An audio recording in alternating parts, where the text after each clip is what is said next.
जो दवाइयां वहां दी जा रही हैं उनके सैंपल फेल हो गए हैं। जो व्यक्ति जिन दवाइयों से ठीक होने की अपेक्षा करता है वो दवाइयां सिर्फ भ्रष्टाचार की भेंट चढ़ गई। 21 मार्च की मीटिंग में हमने कहा कि ये सारी जो दवाइयां और कंज्यूमेबल हैं इसकी एक ऑडिट कराई जाए और इसको एक्सपीडाइट किया जाए। इसकी ऑडिट की डायरेक्शंस को भी हेल्थ सेक्रेटरी ने अभी तक नहीं माना है। दिल्ली के अस्पतालों में और मुझे लगता है कि लगभग सभी राज्यों के अस्पतालों के अंदर जो प्रोक्योरमेंट होती है वो एक सेंट्रल प्रोक्योरमेंट एजेंसी द्वारा की जाती है जिसको सीपीए कहा जाता है और ओवरऑल रिस्पॉन्सिबिलिटी जो विभाग की होती है वो होती है हेल्थ सेक्रेटरी की। अगर इस मामले के अंदर कोई धांधली हुई है तो सरकार, जो केंद्र सरकार जिसके पास पावर है इन अधिकारियों के ऊपर कार्यवाही करने की, वो अब तक कार्यवाही क्यों नहीं कर रहे हैं? ये शराब घोटाले का पैसा कहाँ है? लगता डूब गया है पैसा। वैसे शराब में बहुतों का पैसा डूबता है, उन्होंने दिल्ली की आम जनता की कमाई का पैसा भी डुबोया है और मुझे लगता है कि वो ऐसे डूबे होंगे कितनी आसानी से इसमें उबरने का चांस नहीं है। तथाकथित एक्साइज घोटाला है, इसमें आज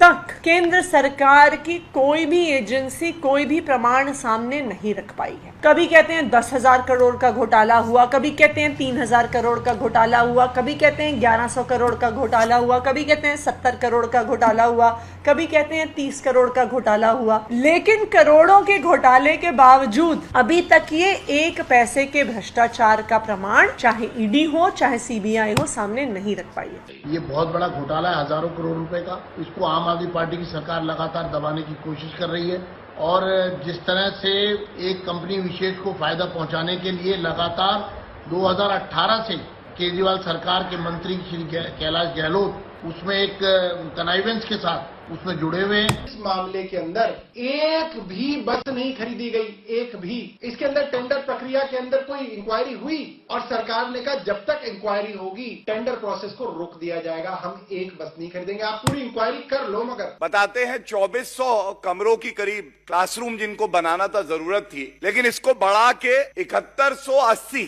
करा गया। इस पे कंप्लेंट में ये भी आया कि जो कंस्ट्रक्शन कॉस्ट है वो टेंडर देने के बाद भी जो प्रावधान है सीपीडब्ल्यूडी मैनुअल में उसकी अनदेखी करके।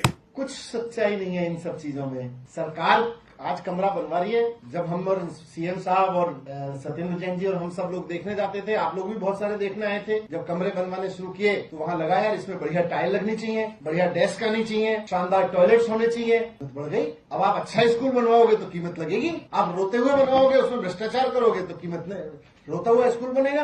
हमने शानदार स्कूल बनवाए हैं और हमें गर्व है इस बात पे कि हमने अपने बच्चों के लिए शानदार स्कूल बनवाए हैं। अगर ये लोग मुझे इस बात के लिए फांसी भी चढ़ाना चाहते हैं तो चढ़ाएं कि दिल्ली में शानदार स्कूल क्यों बनवाए गए। मैं कहूंगा कि हाँ मैंने बनवाए।